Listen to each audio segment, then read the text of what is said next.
Hello, everybody. I'm John Nalbandian, retired from the University of Kansas, but still active in the public administration program there that focuses on educating students for careers in local government.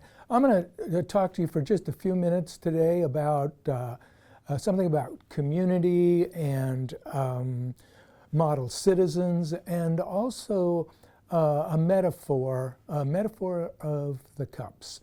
So let's get started.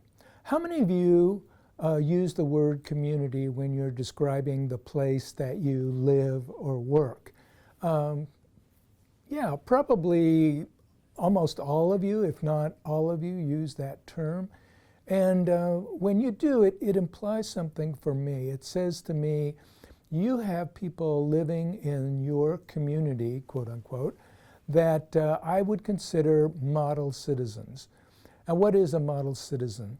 A model citizen for me is not just people who are sort of prominent, or they're on like nonprofit boards, they're on commissions, they may give money, but it also includes volunteers, people who volunteer for Friends of the Library, people who volunteer for Boys and Girls Club, maybe the domestic violence shelter, people who volunteer at the hospital. You just go on and on.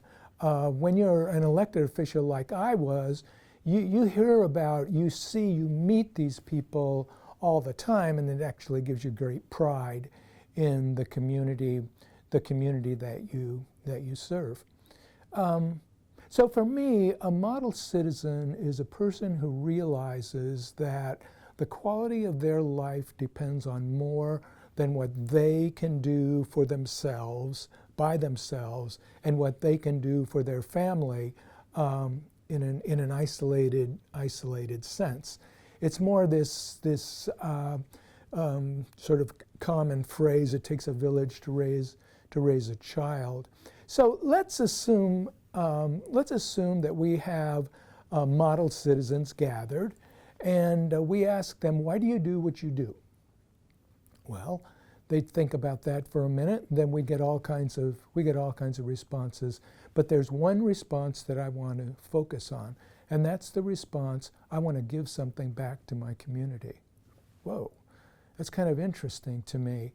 And I think about it and I go, okay, so what's the difference between someone saying, I want to give something to you, and I want to give something back to you? Yeah, the idea of wanting to give something back implies that you received something, and now you're sort of repaying the debt.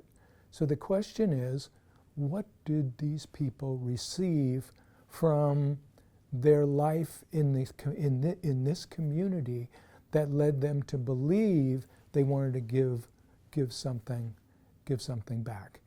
So clearly there are things like a good job and health care, things like that, but what about good education for their children? What about public safety?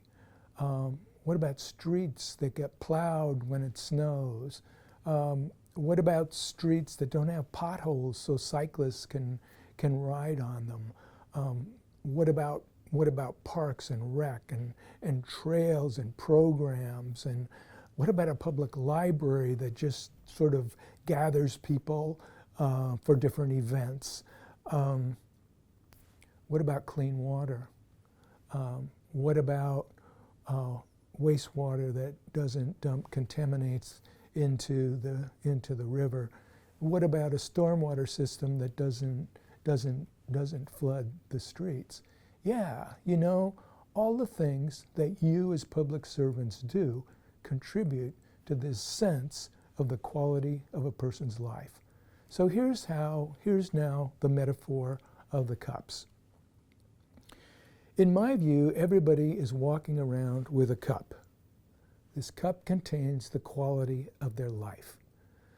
When the cup is filled and the cup starts to overflow, metaphorically, that's the point where a person says, I want to give some of this back. It's valuable, okay? So your job as public servants is to help fill people's cups. Okay, now some observations about the cup metaphor. First is the idea, I actually think that the number of people in your community who say, I want to give something back, is a measure, it's a performance measure. It's a measure of a community's resilience. It's a measure of a community's vitality. It's a measure of the vibrance and sort of the fabric of a community.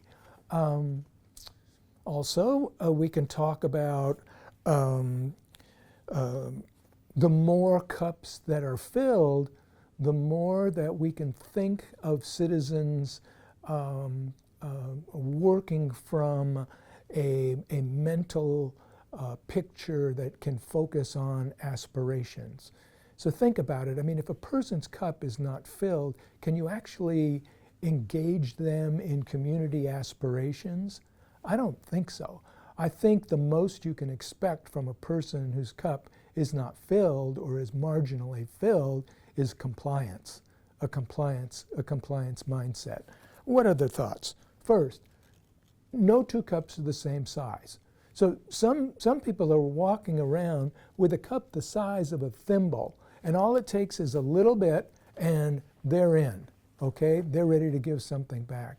And you know other people that are walking around with a vat, and no matter how much goes in, they're not ready to give anything back. If community building is a goal, cups matter. And that leads to the political strategy or approach of negotiation and compromise, because you want to be careful about spilling cups. I mean, that's going to be inevitable in some decisions, but it's not something that you do quickly and without thought. So negotiation and compromise is very important. The idea of us and them and winners and losers is not a concept of politics that is associated with community and community building.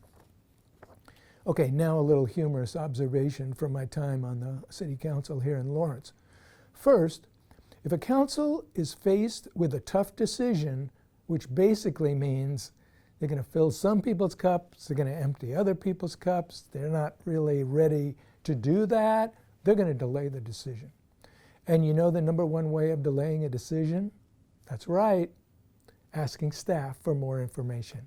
Haven't you ever been in a situation where, I know you're smiling now, you've been in a situation where the council, you're just looking at the council and say, will they please make a decision? They've got all the information they need.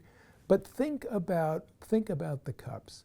And then my last thought is, in a community without a genuine commitment to social justice, there actually are people who may not even have a cup.